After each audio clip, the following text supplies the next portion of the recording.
Tired of the usual focus-tested, pre-prepared Westminster runaround? Well, so am I. So you want higher taxes? Is your department to blame for this? Are you rethinking this policy? Every Sunday at 9:30, I'll be sitting down with those in power to get the truth about the issues affecting you. Let's be honest, we've known about the cost pressures of this project for years, not months. That's the Camilla Tominey Show, a politics show with personality. On GB News, the People's Channel, Britain's news channel. Join us every night on GB News at 11 p.m. for Headliners, which is 3 top comedians going through the next day's news stories, which is exactly what you need, because when the establishment has gone crazy, you need some craziness to make sense of it. Headliners. You don't have to bother reading the newspaper. We've got it covered for you. Every night at 11 p.m. and repeated every morning at 5 a.m. We won't send you to sleep like some of the other paper review shows out there. So join us 11 p.m. every night on GB News. The People's Channel, Britain's news channel.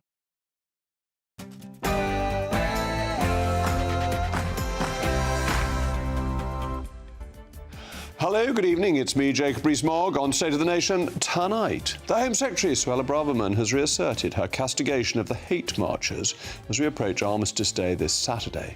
With another twist to the tale, she's accused the police of double standards when dealing with protesters. While Sarah Everard and anti-lockdown protesters were dealt with harshly, police officers were seen participating in the Black Lives Matter mob. But all of this poses the broader question about the role of multiculturalism and how it plays into these marches.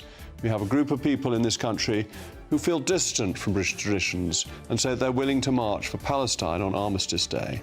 As ever, it goes back to getting mass migration numbers down. Meanwhile, the latest chapter in the BBC impartiality row as the public service broadcaster changes its social media policy. It pushes out former Countdown host turned friend of David Cameron turned anti-Tory activist Carol Voldemort from her BBC Wales radio programme. But what does this mean for Gareth Linklater and his obsession with comparing everyone to Nazis, except those who actually are comparable to Nazis? Plus, the great women of the United Kingdom have topped the world rankings of binge drinkers. As GB News' very own Nana Akua says, perhaps it's something to do with bottomless brunches, whatever they may be, and ballooning wine glasses. As ever, we'll be advocating for drinking responsibly, whilst also trying to raise your spirits.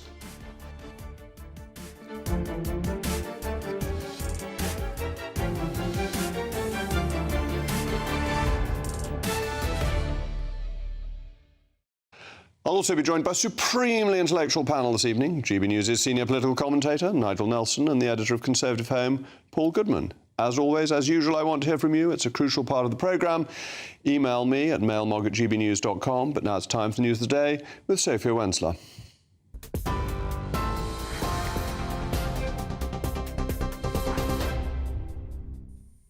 I'm Sophia Wensler in the GB newsroom. Prime Minister Rishi Sunak is facing calls to sack Suella Braverman after she defied Downing Street with her Met criticism comments. In an article in The Times today, the Home Secretary accused the Metropolitan Police of playing favourites with pro-Palestinian protesters. Labour's National Campaign Coordinator Pat McFadden says that she breached the code by failing to clear the editorial with Number 10. London Mayor Sadiq Khan says he's astonished by the article. I think her behaviour over the last few weeks has been behaviour that is irresponsible. Her article in The Times was incorrect and inflammatory. At a time when senior politicians should be bringing communities together, uniting people who have differences, instead she is stoking divisions. And I worry, as a consequence of her words and her behaviour, you'll see this Saturday on Armistice Day, the far right, EDL and other people turning up on Saturday causing problems. Meanwhile, Veterans Minister Johnny Mercer says people shouldn't feel discouraged from joining in the weekend's remembrance events in London.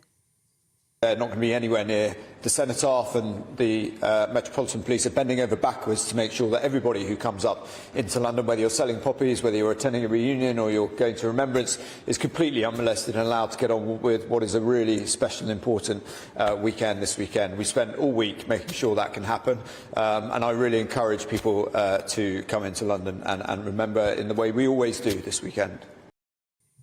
Israel has agreed to a series of pauses in fighting in northern Gaza.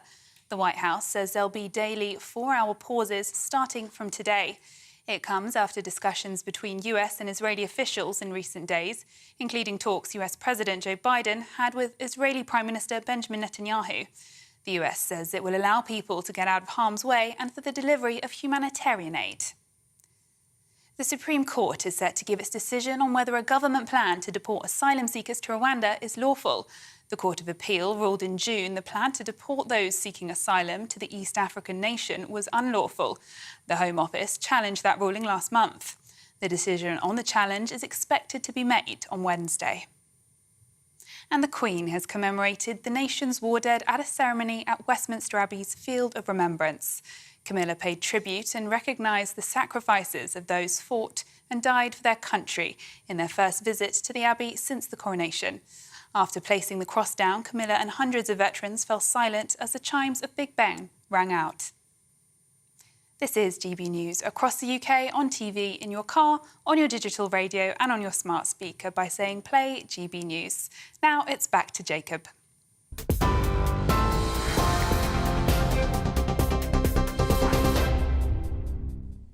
After the brutal murder of Sarah Everard, protesters took to the streets of Britain during lockdown to demonstrate support for women's rights and hold the police to account. Here's a reminder of how the police responded.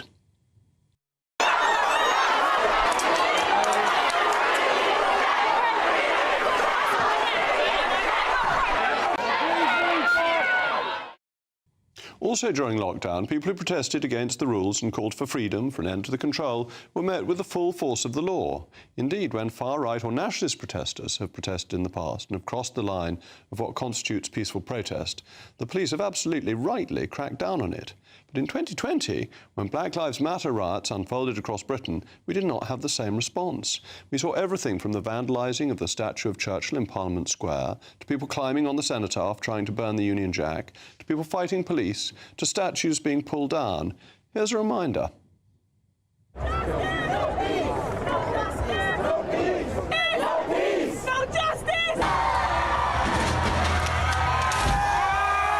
And what did we see from the police? We saw not stern policing keeping rioters in line, but the police themselves participating in the radical Marxist anti-British movement. Another aide memoir. Police were filmed taking the knee with the protesters, and now we have Islamist groups like Hizb-ut-Tahrir calling jihad for Muslim armies to destroy Israel. We have people parading the streets, waving flags associated with bin Laden. We have more people fighting with police, fireworks shot at the police, flares and smoke grenades being set off, balaclavas being worn, sheer thuggery across the country. What have we been seeing from the police? Well, we've seen them pontificate about the meaning of jihad, stand idly by whilst people make genocidal chants, climb on public monuments and set off fireworks in their direction. So the Home Secretary is right to highlight these inconsistencies. Policing needs to be impartial and affect everyone in the same way. Now, there is a legitimate question about whether they have the powers that they need, but they seem to have them when it was the Sarah Everard protest, whether they have them now for dealing with people marching who are calling for jihad, because there have already been instances of violence. Thus, the Home Secretary has said what many people are thinking, and the calls to sack her seem to be disproportionate, because whether she's broken the ministerial code or not is something of a moot point, as she was talking about her own departmental area where she has direct responsibility. But really, truthfully, people are expecting the government to act, not just to commentate.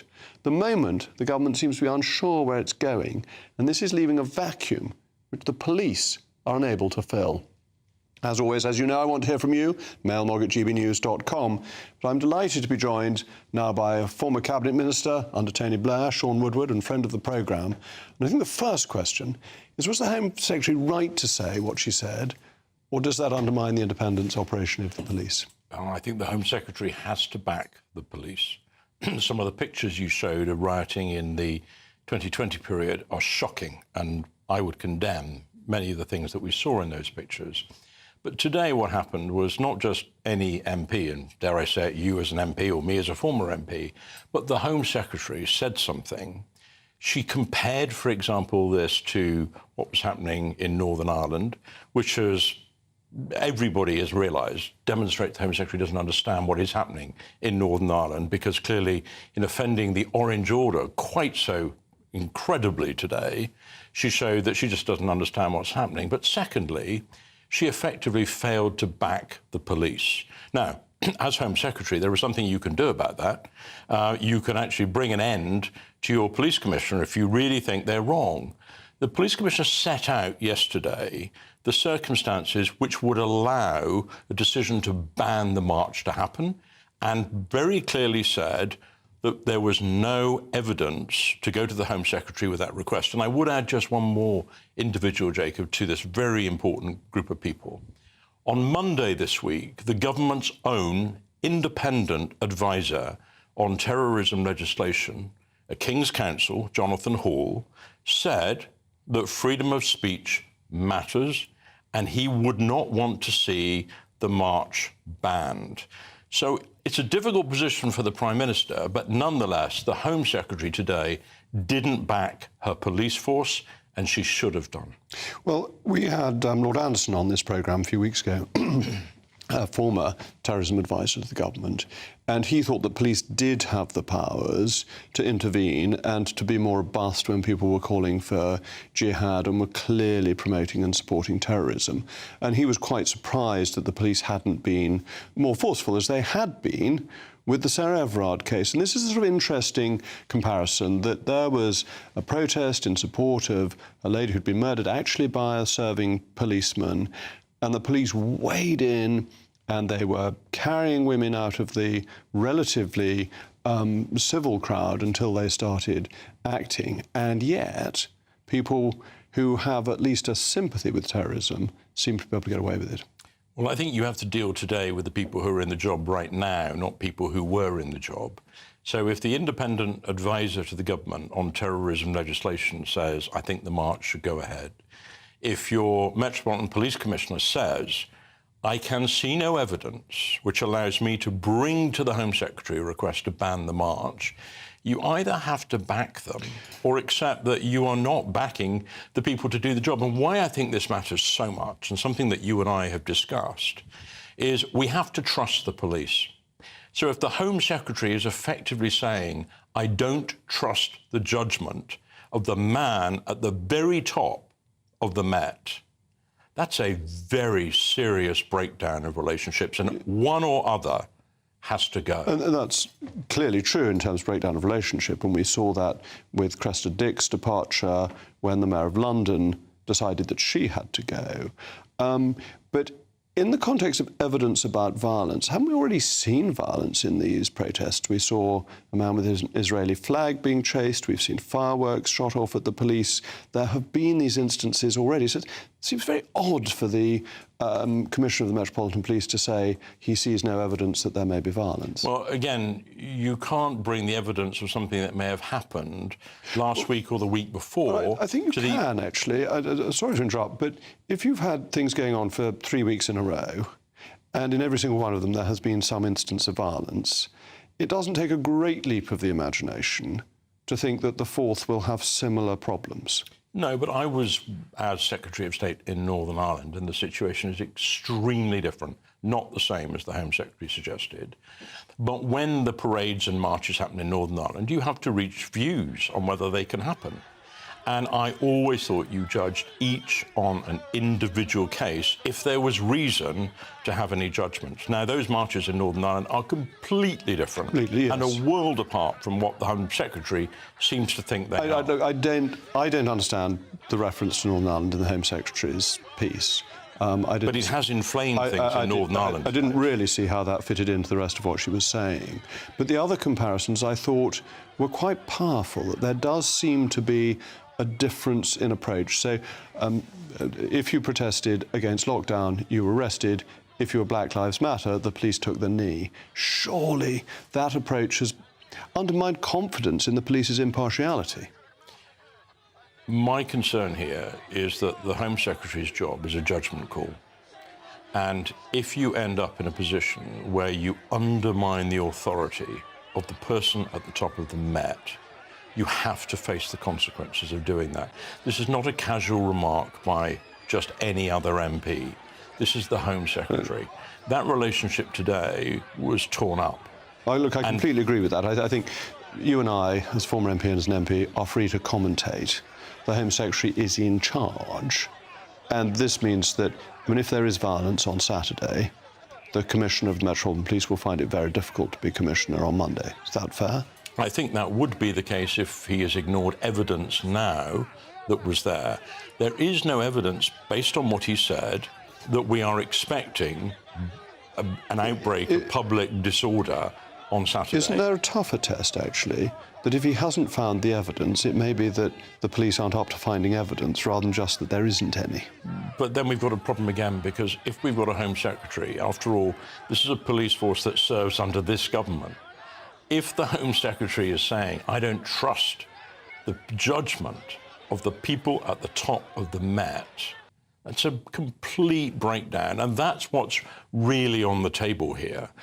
And because whether there is, unfortunately, some event on Saturday that we will all condemn if something like that happens, but whether there's some event or not, on Monday, this breakdown of a relationship between the Home Secretary and the police, a Home Secretary who doesn't back the police, and think about it just for a moment, and many viewers watching this programme, I'm sure, would be really appalled to think that a Conservative Home Secretary isn't backing the police.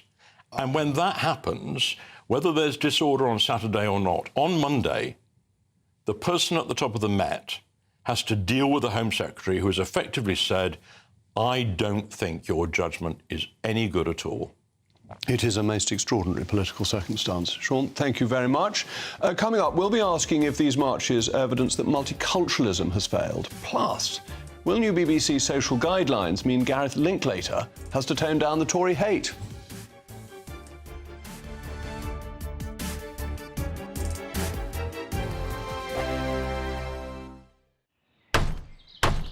Who is it? We're here for the show. This time! Welcome to the Dinosaur Hour. I was married to a therapist. And you survived? I thought we were getting Hugh Laurie. Second best. You interviewed Saddam Hussein. What's that like? I was terrified. I'm playing strip poker with these three. Oh! No, thank you. My CDs need to be put in alphabetical order. Are you going to be problematic again? The Dinosaur Hour. Sundays at 9 on GB News. What you get for breakfast is something that, if we do our jobs right, you will wake up to news that you didn't know the night before. It's a conversation. It's not just me and Eamon. We want to get to know you, and we want you to get to know us. From 6, it's Breakfast with Eamon and Isabel. Monday to Thursdays on GB News. Britain's news channel. People in Britain, they love free speech, but they also love fair play. I don't care if I'm speaking somebody from a trade union, from the Labour Party, somebody from the SNP. And I think the viewers like to see that actually we can challenge one another, but in a positive way. We think we ask the questions that people want to ask, and often we ask the questions that we wanted to ask in Parliament but never got the chance to ask. So join us every Saturday, 10 a.m. till noon on GB News, Britain's news channel. Nightmare commute. Kick it up a gear with me, Patrick Christie's, at drive time, 3 till 6 p.m, Monday to Friday on GB News Radio. You can listen online and on DAB+, on the smart speaker app, and on the GB News app. And if you've got an Alexa, all you have to say is, Alexa, play GB News. We're also on TuneIn and the Radio Player apps. From the school run to rush hour, get revved up with me, Patrick Christie's, on GB News and GB News Radio.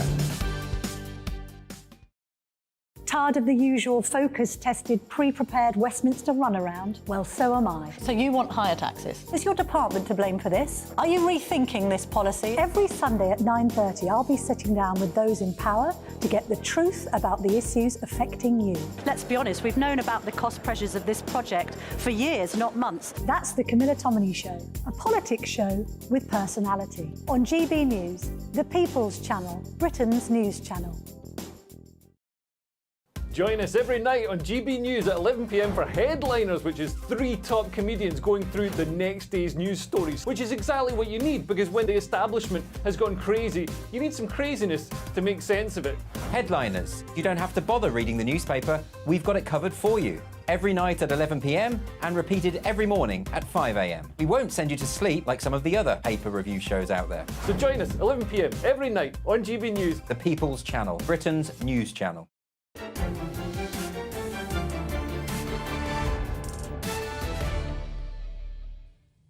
Welcome back. I'm still Jacob Rees-Mogg, and this is still State of the Nation. We've been discussing whether there's a double standard in British policing, and you've been sending in your thoughts. John says, Jacob, Suella is spot on. I'm a former policeman and know she is right. Barbara knows she should not be sacked but promoted to Prime Minister. And Aaron says, just listening to Steve Khan stating Suella Braverman is acting irresponsibly by saying what she did, said the man acting irresponsibly robbing the poor through you, Les. Suella should receive a damehood for the service she requests for the British public. And Daniel, the police are backing off because they're outnumbered and afraid. I walked through the Liverpool Street protest. The police looked terrified. Well, what's wrong with the police? I always want to thank the police at Parliament because they protect us from unknown dangers and they do it with enormous courtesy and civility, and I'm a huge admirer of them, regardless of what's going on elsewhere. So, British heritage and history extends far beyond the shores of these islands. The British Empire was the largest in the history of the world, which meant that when we went to war, our empire played as large a role in victory as the homeland. Why does this matter? Well, this weekend the nation will commemorate the war dead on Armistice Day and Remembrance Sunday. And this commemoration is for all Britons. Britain is a multicultural society, and many of our ethnic minorities come from Commonwealth countries. That is to say, part of the world that sacrificed many of their own for the Allied cause of World War I and II. But the fact that a significant number of people want to march for the cause of Palestine on Armistice Day of all days suggests that they do not feel the same connection to our history. And as disappointing as this is, surely it's no wonder, considering mass migration over the past 20 years, with 606,000 being the net number last year, has meant that there simply hasn't been time for integration to catch up. Well, I'm joined now by my panel, GBNews' senior political commentator, Nigel Nelson, and the editor of Conservative Home, Paul Goodman. Nigel, we're talking about multiculturalism again, but actually it was Suella Braverman who raised this first of all. Do you think she is putting her finger on issues that the British are concerned about and that nobody else is willing to talk about? I think she's doing a lot of damage to multiculturalism itself. I mean, certainly from the piece in the Times this morning, that it seems to be divisive towards communities. I think it's a dangerous piece. And when it comes to multiculturalism, I think that the debate about whether or not this march should take place on Saturday is now going off on tangents, that there's nothing anti-British about being pro-Palestinian. I'd like to have seen the organisers call off the march in respect for this very special day in the British calendar. However, I think thanks to what the Home Secretary has done, it's now too late to call off the march, and to do so would cause more problems than it would solve. I mean, I absolutely share your view. I would have liked the organisers to have said, well, on this very special day, this very special weekend, we would like to call off the march and we'll have it on Monday or we'll have it the following weekend. But it is unusual to have very large marches for events going on in other countries in which we're not directly involved. So with Iraq, we were involved in the Iraq War, but there are no British troops on the ground in Palestine. No, but I think that one has to respect the fact that although what has happened in the Middle East since 1948 is primarily a dispute over territory, it is also significantly a religious problem as well. Now, we believe in this country, it's a British value to have freedom of religion. It doesn't seem to me unsurprising that British Muslims feel very strongly about what is happening to Muslims over there. Paul, what do you think Suella's position in all of this is? That read her article for The Times, that was pretty critical of the police, which for a Home Secretary, as Sean Woodward was saying to me, as far as I can think, unprecedented since Robert Peel introduced the police force. What is she getting at? There are lots of moving parts to the Suella Braverman story. So there's her relationship with Rishi Sunak and the politics of it. There's whether she will be proved right or perhaps wrong by what happens this weekend. There's a possible reshuffle, we hear next week. And then next Wednesday, we're due to get the Rwanda judgments. There's a lot of politics going on here. But on the sort of substance of the issue, I had more sympathy with what Suella Braverman was saying about policing, was I think in certain respects our argument is solid and clearly shared by Rishi Sunak. It's an interesting point here. But overall, I think there is a problem. And the problem is that generally, I think Suella Braverman almost always has a point, but almost always she succeeds somehow in muddling the water. And I think the most vivid example of this was when she basically said that homelessness, which she confused with rough sleeping, is a lifestyle choice. I think for anyone who knows anything about the subject and may know something of the endless circumstances in which people can become rough sleepers, that showed a certain lack of emotional intelligence. So there is a bit of an issue here, I think, about Suella Braverman continually pushing the boat out just a little bit further than Rishi Sunak's prepared to go. And that becomes a problem of managing a coherent government. But is that basically about appealing to the Tory base and looking to a future leadership campaign? Is this all about setting out her stall for a leadership contest at some point? I haven't got a sort of window to look into Suella Braverman's stall. But in fact, my answer, surprisingly perhaps, is only in part. I mean, I know Suella Braverman a bit. I've sat down and spoken to her. And I've no doubt she genuinely believes the points she's making. And were I her, I would feel patronised by the Commissioner for Police in London, by some of the commentariat and some of the stuff that's written about her. And I would feel, were I her, I'm speaking for a large number of people. Now, that doesn't necessarily mean, in my view, that she's right, but I think sometimes she's got a point. And that, I think, Nigel, is important, that Suella is speaking for a lot of people who feel voiceless. If we look at the mail mogs we're getting, they're all on Suella's side. If you look at the comments on the Daily Mail, they are all on Suella's side. And isn't this because people who are worried about this don't seem to have anyone else who's speaking up for them? Well, but she is the Home Secretary, and as a result of that, she has a responsibility to calm things down, not to actually stoke them up. So what she is doing by the kind of inflammatory language that she was using today, and as on previous occasions on immigration, Paul mentioned quite rightly about rough sleepers, that I could see absolutely no reason to go and use that as a target. But so what I think she's failing to do is actually live up to her responsibilities as the Home Secretary. At the moment, Mark Rowley's got a really tricky job on Saturday, that if he gets it wrong, he's going to lose his job without a doubt. What she should have been doing is trying to support the police here, rather than sowing more divisions and potentially encouraging counter-demonstrations to take place. But should the Home Secretary support the police, even if she thinks the police over the last 3 weekends have failed and have let people down by not maintaining law and order? If that's her position, surely she's right to say something about it. Well, but the whole thing is that they haven't let us down. I mean, there have been 200 arrests at these demonstrations. So the police are doing what Parliament has mandated them to do through the laws that they've made. And all the police can do is work on what you guys actually put through Parliament. And that's a very fair point. And that Suella, if she really wanted to, could fire Sir Mark Rowley, couldn't she? I mean, Sadiq Khan managed to get rid of Cressida Dick. It is a problem for Suella Braverman that you can look impotent if you're permanently criticising the police, but if you're a voter, you see nothing actually happens. And you look at the Home Secretary, you think, you're the person in charge, can't you sort it out? I think that is a weakness. And isn't the same true with small boats, that you keep on saying we don't want them? The same is absolutely true of small boats.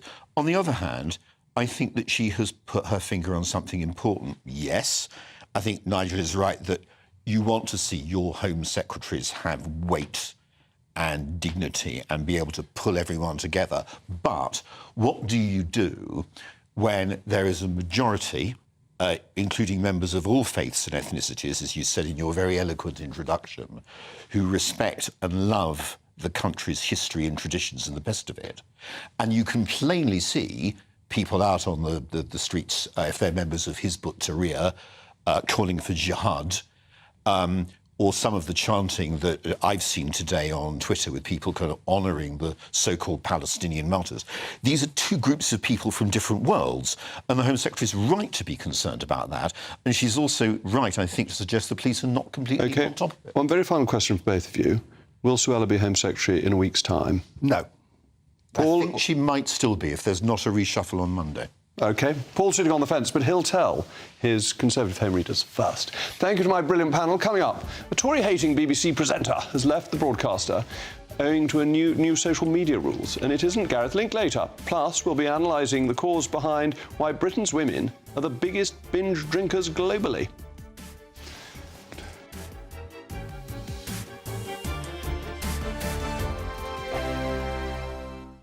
I'm Andrew Doyle. Join me at 7 o'clock every Sunday night for Free Speech Nation, the show where I tackle the week's biggest stories in politics and current affairs with the help of my 2 comedian panellists and a variety of special guests. Free Speech Nation, Sunday nights from 7 on GB News, the People's Channel, Britain's news channel. In a world of dull and predictable radio and TV shows. Oh, hi. On Mark Dolan tonight, we've got big guests. We drill into the big stories of the day. The show adds up to a brilliant listening and viewing experience. Mark Dolan Tonight is the most entertaining current affairs show ever, and that's a fact. Join me, Mark Dolan, Fridays and Saturdays from 9, Sundays from 10. Only on GB News, the People's Channel, Britain's news channel. There's only 3 people you can trust in life. Your doctor, your lawyer, and your nana. I'm not sure. So join me, Nana Aquare, at 3 p.m. every Saturday and Sunday, where we discuss the biggest topics of the weekend. Be ready for battle. Could you be quiet? What is this? It's my new teeth. It's your new teeth. I don't bite. Well, not without a good reason. Always honest, always fun. Every weekend at 3 p.m. on GB News, the People's Channel, Britain's news channel. The Jubes and Kerr, we tackle the issues of the day with real, robust debate, both sides of the fence, battling it out with me in the middle with my forthright opinions and views. And often really interesting things happen because you start with a position and then by the end of the debate you find actually, well, I might not have thought about that one. What we need in this country is 2 new political parties. You should maybe think about doing a 2024 calendar. I'm Michelle Dewberry and I'm keeping you company right through until 7 o'clock this evening. GB News, the People's Channel, Britain's watching. Join us every night on GB News at 11 p.m. for Headliners, which is 3 top comedians going through the next day's news stories, which is exactly what you need, because when the establishment has gone crazy, you need some craziness to make sense of it. Headliners. You don't have to bother reading the newspaper. We've got it covered for you. Every night at 11 p.m. and repeated every morning at 5 a.m. We won't send you to sleep like some of the other paper review shows out there. So join us 11 p.m. every night on GB News, the People's Channel, Britain's news channel. Who is it? We're here for the show. More energy this time! Welcome to the dinosaur hour. I was married to a therapist. And you survived? I thought we were getting Hugh Laurie. Second best. You interviewed Saddam Hussein. What's that like? I was terrified. I'm playing strip poker with you 3. Oh! No, thank you. My CDs need to be put in alphabetical order. Are you going to be problematic again? The Dinosaur Hour. Sundays at 9 on GB News.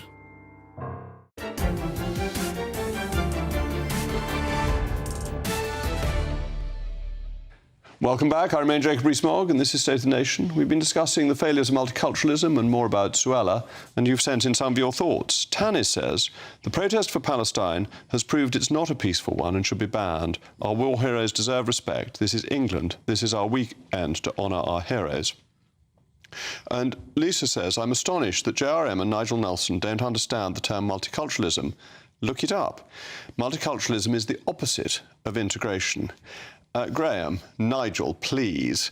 As if Suella or anyone else could damage multiculturalism. Multiculturalism is an entity in itself that has damaged itself because there's plenty of multiculturalism that doesn't work, even if there is some small part that does. Well, Nigel, please, is still with us. But earlier this year, BBC's Match of the Day host, Gareth Linklater, took the bizarre decision to compare the Home Secretary to the Nazis, or, to be fair, as he not so subtly put it, to 1930s Germany. The public service broadcaster quickly assessed its social media policy for presenters and concluded presenters could express political views but couldn't go as far as campaigning. Well, these newfound freedoms weren't enough to convince Mr. Linklater to condemn Hamas, but so far he hasn't seemed to have breached the new rules. But another presenter, one Carol Voldemort, the former Countdown hostess turned anti-Tory activist and one-time friend of David Cameron, has announced she's parting ways with BBC Wales. That is a loss, isn't it? Because she isn't willing to, quote, lose her voice on social media. And fair enough, what would the world do without Carol's voice on social media? Still with me is my intellectual panel, GB News' senior political commentator Nigel Nelson and the editor of Conservative Home, Paul Goodman. Paul, what will we do on social media without Carol Voldemort? I think the real question here is a question about the BBC. and the future of the Beebs. So rather than dwell on Carol Vorderman, who doesn't really matter from this sort of big point of view, I think you've got a big question here about the future of the BBC, because the BBC, to maintain its position and its sort of cross-party support, has got to be seen to be an impartial player. Now, Gary Lineker isn't employed by the BBC. Therefore, I think it's not unreasonable in a sense that he can tweet more or less what he likes. But if he does, there is a consequence for the BBC regardless of his formal position, which is that people begin to associate the BBC and its very senior presenters with that particular form of politics. And I think it's bad for the BBC in the longer term. I'm someone who, for better or worse, has always been supportive of the position of a national broadcaster. So I think, never mind Carol Vorderman for a moment, I think what Gary Lineker did last year was that while he seemed to win, he was actually putting the ball in his own net, because in the long term he was weakening the position of the BBC, not strengthening it. And that is a problem, isn't it? That the very senior, well-known presenters, even if they're technically freelances, do reflect on the BBC's reputation by what they tweet. And for better or worse, the BBC doesn't have to have any high-profile freelances who tweet conservative things. Well, I mean, I think that the point here really is, and I like the football analogy, by the way, the point here is that the BBC seeks to be impartial. I think that the new code that they've brought out for social media is about right, that if you get to a stage where your high-profile presenters or anybody working in news and current affairs expresses opinions outside that, that reflects onto the BBC.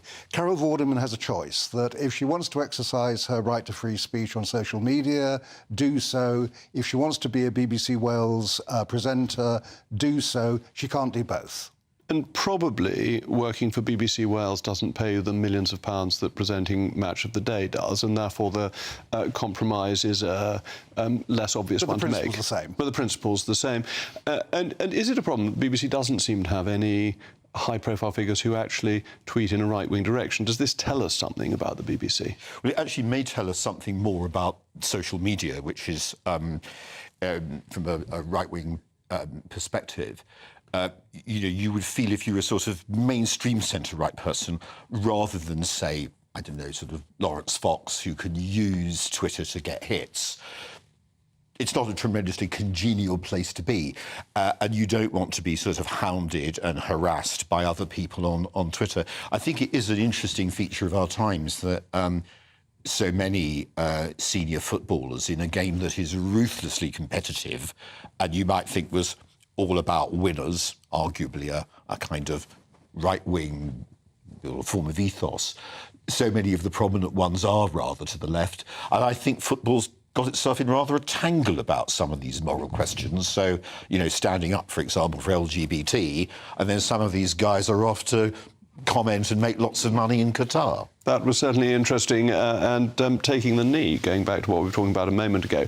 But let's move on, because in other news, the controversial online safety bill has become an act and takes effect. The broadcast regulator's jurisdiction has expanded to social media. Ofcom has revealed a new code designed to ensure online child safety, along with protections against terrorism, child abuse, grooming, assisting suicide and fraud. When announcing the measures, Melanie Dawes, Chief Executive of Ofcom, warned social media companies that don't comply could face fines and even criminal prosecution.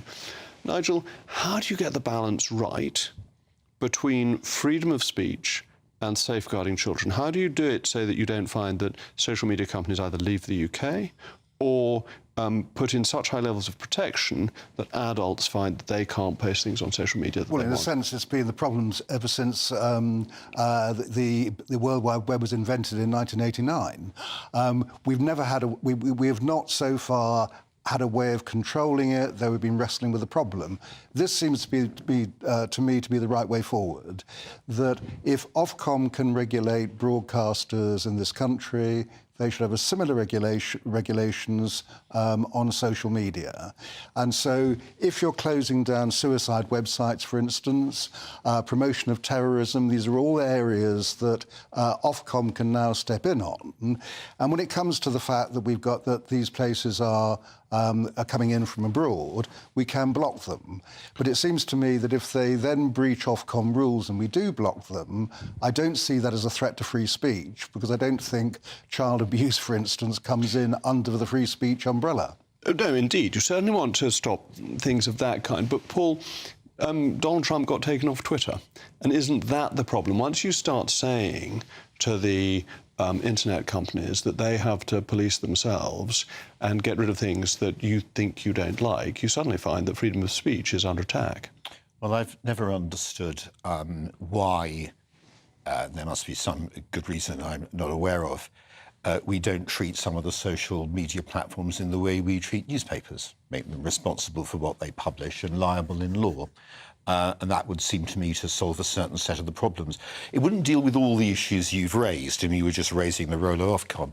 I think the central issue here is not exactly about free speech versus security, because no one wants people propagating terrorism, no one wants people propagating child abuse, but you've got to have a lot of confidence in the ability of your regulator. And that sort of question here about Ofcom. So if I could just use a parallel, going back to the issue we were discussing earlier, if you give powers to the police, you want to feel the police are acting properly and chasing burglars and catching criminals and doing all the other stuff GBNews viewers expect them to do, and not spending a lot of time correcting what people say on social media. So you have to have confidence the authorities will get it right. And that's important. And I think Paul's point is fundamental, that wouldn't it be better to allow the normal law to operate? Because it's illegal to propagate child abuse anywhere. There are strong laws against terrorism.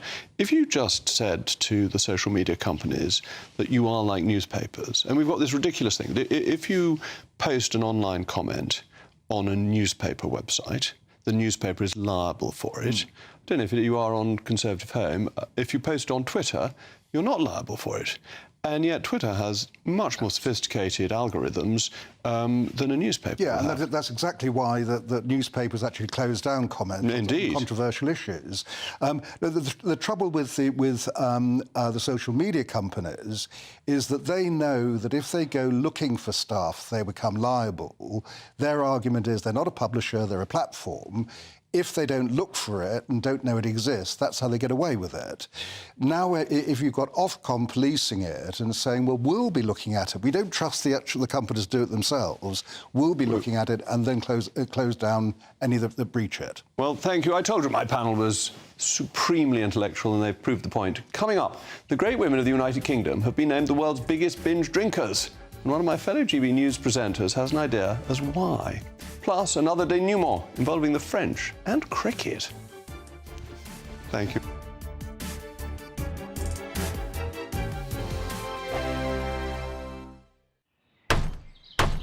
Who is it? We're here for the show.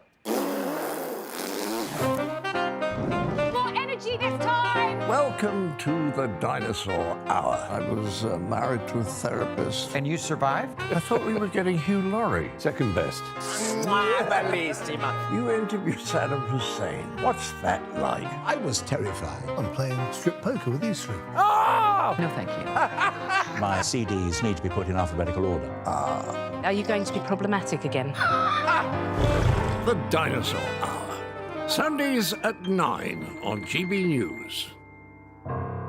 Tired of the usual focus-tested, pre-prepared Westminster runaround? Well, so am I. So you want higher taxes? Is your department to blame for this? Are you rethinking this policy? Every Sunday at 9:30, I'll be sitting down with those in power to get the truth about the issues affecting you. Let's be honest, we've known about the cost pressures of this project for years, not months. That's the Camilla Tominey Show, a politics show with personality. On GB News, the People's Channel, Britain's news channel.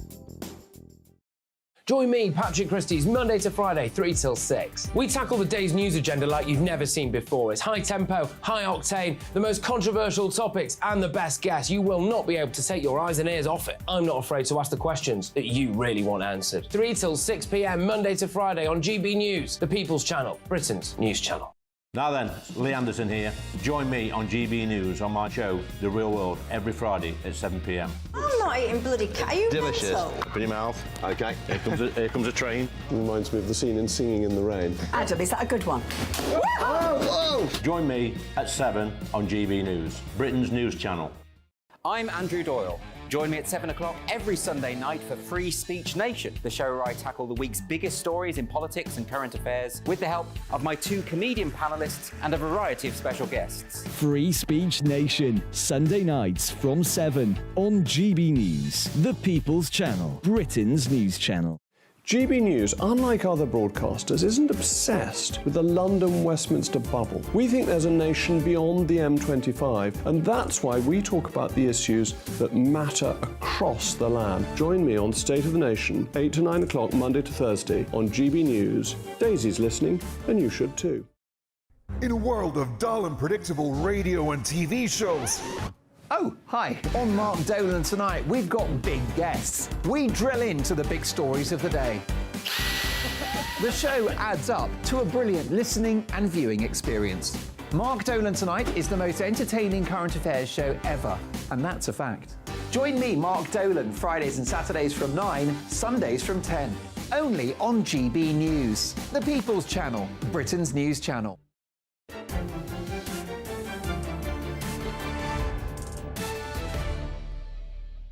Welcome back. I continue to identify as Jacob Rees-Mogg, and this is State of the Nation. We've been discussing the BBC presenters and their left-wing biases, and you've been emailing me at MailMog. Tony says, Jacob, Lineker should be sacked from the BBC. Elizabeth says, I don't care what Lineker and Mrs Vorderman say, as in my book they're pretty small beer, and we're talking about alcohol in a moment. I do mind about the BBC programmes, everything from news programmes to children's programmes, being infected with left-wing bias. And Jeff, the online safety bill should never have passed. It's a disgrace the Tory government did so, a complete threat to free speech. The OECD, the Organisation for Economic Cooperation and Development, is not an organisation you would typically associate with the question of binge drinking. But yesterday, the organisation shocked the nation by revealing that the great women, the ladies of the United Kingdom, are the biggest binge drinkers in the world. In this instance, binge drinking has been defined as having at least 6 drinks per session, and 26% of British women reportedly do this at least once a month. But apparently, British men do it even more. Now, obviously, here on State of the Nation, we're a sensible broadcaster and we advocate for drinking responsibly. So the question is, what is the cause of this? Well, my next guest and fellow GB News presenter, Nana Kerr, has suggested in today's Daily Mail it might have something to do with ladette culture, bottomless brunches, which I need to have explained to me, ballooning wine glasses, and TV heroines glugging the Shiraz by the gallon. I'm joined now by GB News' very own Nana Kerr. Nana, thank you so much for coming in, working late, doing overtime. You wrote about your own experience of binge drinking in the Daily Mail, and you once woke up with a rodent in your hair. Can you Well, that what happened? I was actually at my friend's house, and we used to drink literally every weekend. It was like, you know, it was a ritual. Saturday, she would come to my house, we get ready, then we go off to the pub and everything else like that. This one time I was actually staying with her, and I just woke up with this thing in my hair. And the thing is, this chinchilla, which is what it was, it had been missing for days. So it was, she was like, oh my God, there it is. But it was literally a, ah! And then it went, ah! And then it ran off, and I fell asleep again, and it came back. Right, so clearly found a comfortable nest. But you were saying today that there are a number of things that have caused this problem. So glass sizes have gone from whatever it is, 8 fluid ounces to nearly 16 fluid ounces. So they've doubled, and therefore people are drinking more in one go. And very importantly, that liver disease amongst women is a greater risk than men. So it is a particular problem for women if they binge drink. Well, that's right. I mean, hepatitis, cirrhosis, liver conditions, women are more susceptible if they drink alcohol, more so than men. They'll be affected by it much faster. Also, our body fat is higher than our body water, which basically means that we take on the alcohol much faster. And also our muscle mass is less than men, so therefore the alcohol affects us more severely. So it really toxifies our system much quicker, and it's quite important. And the reason why this is so important is because actually, when in terms of things like rape, over 60% of those who had been raped or went to the police, they checked their blood alcohol and found that in over 60% of those cases, those women were so drunk that they really would not have been able to consent to sex at all. So it is a problem.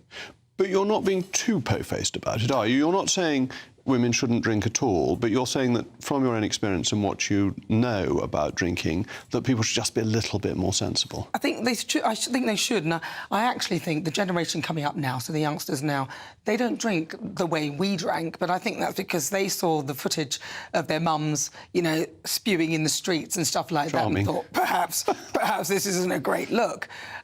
But, we still have to be mindful that young people are aware of the dangers of too much alcohol. And in my own experience, having spent time with someone who drank a lot, that completely put me off drinking, completely.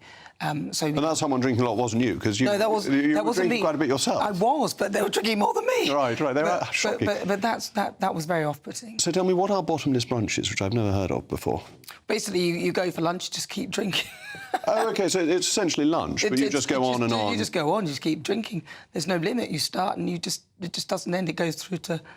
OK, and then by dinner, you have dinner and you're still drinking. Yeah, and sometimes... And actually, what it is also is a lot of women go out drinking without eating. So drinking without eating also is quite a serious thing. Is a mistake. And is it partly... I mean, another thing you mentioned in your article was the type of drinks that are aimed at women. So there's a marketing drive that women aren't going out to drink real ale, are they, by and large? No. I mean, the sort of drinks that are aimed at women, obviously the gin and tonics, and, and the glasses are, in big kind of goblet-style glasses. I mean, when I was younger, it was Baby Sham, and it all sounded very... You are not old enough to drink Baby Sham. Somerset drink, from Shepton Mallet. Really? Yes, it was the Shiring family who developed it. An amazing success with the little Bambi. But Baby Sham was in tiny little bottles. I know it was. And I think it would have been quite hard to get drunk on Baby Sham. It would have been very difficult and quite expensive. But nowadays, obviously, the supermarkets offer a plethora of different options and drinks. They're a lot cheaper. And as you said earlier, the glass size in particular, they started off at about 230 mils in the 90s. 10 years later, they're about 300 mils. And now they're about 449 mils, which is almost double what they were over a very short period of time. And if you see a lot of those TV shows where women get all stressed out and then they open their fridge and pour themselves a drink, or they get a nice glass of red in a beautiful-looking glass, and then they just drink it and it's relieving the tension, and there's a moment. And it's been marketed to women as almost like a sassy kind of a good thing to be doing. It's been marketed very successfully. Yeah. And we had a comment on the Mail Mogs about small beer, which is probably what we need to go back to, because children were given small beer when the water wasn't safe to drink, and it had a very low alcohol content, so people could have the pleasure of drinking without the risk of getting drunk. And one of the things you also said in your piece was actually, when you were drinking, the aim wasn't to enjoy the fine and refined flavours, the bouquet of the glass of wine that you were having, but simply to drink as much as possible in as short as possible time. Oh, yeah, and I prided myself on being able to drink any man under the table. I thought, this is good. I never really suffered that much from hangovers. It was more oversleeping and just feeling a bit foggy the next day, but not serious hangovers. So I could drink quite a bit. Well, I'm definitely not going to take you on, but I will the next time we're on together bring in some of my homemade cider, which I think is perfectly safe and hard to drink in vast quantities. Thank you very much, Nana. Well, as ever, for this evening's denouement, the subject is the French. And once again, our former colony hasn't covered itself in glory.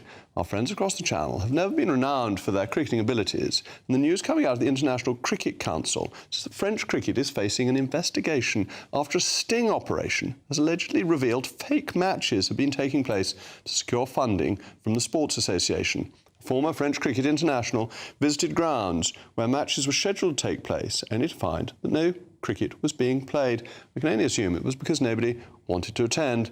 But this does remind me of the 1900 Summer Olympics when the French faced the British in the final. I couldn't make it owing to family commitments. Naturally, the British, represented by the Devon and Somerset Wanderers, won the match. But the British would have won the match either way because the French team was composed almost entirely of British expatriates, I believe many from the British Embassy. Anyway, thank you again to Nana. That's all from me. Up next is Mark Dolan. Mark, what have you got on the bill of fare tonight? And Jacob, what a busy show. You won't like this sentence. Tories in crisis, with the Prime Minister under pressure now to fire his Home Secretary Suella Braverman after her comments about British policing in the Times newspaper. So, should she stay or should she go? Does Suella Braverman simply speak for millions of ordinary people in this country? Braverman on trial, plus massive developments. The Sun newspaper are suggesting in an exclusive that our own Nigel Farage is going into the jungle. So if that's true, will the king of Brexit become the king of the jungle? Well, that's all going to be very interesting. I think we should take a Macmillan-like approach to crises and look at the broader context of the world at large, and not fuss too much about occasional articles in newspapers.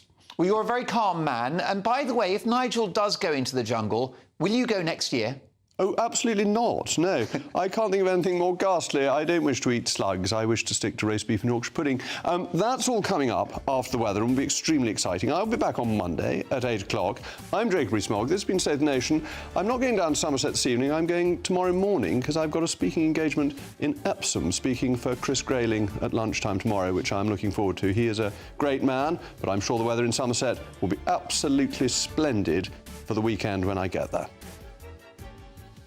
Good evening. A bit of a chilly start tomorrow, but for most it'll be a fine bright day with sunny spells. Some heavy showers, particularly in the south early on. We've still got low pressure dominating the scene, so it is still spinning up plenty of showers, and particularly tonight as the isobars squeeze together across South Wales and southwest England. Going to get very windy, so further heavy showers to come in here. The showers elsewhere tending to ease off. Some lively ones around right now, but turning fairly dry through the night for much of the Midlands, eastern England, northern England, Scotland and Northern Ireland. Where we've got the clear skies and light winds, there will be a frost across parts of Scotland further south, mostly holding up at 5 or 6. But quite a wet start to the morning for South Wales and southwest England. Some heavy showers moving through here. They will move through and then get into the southeast for a time before tending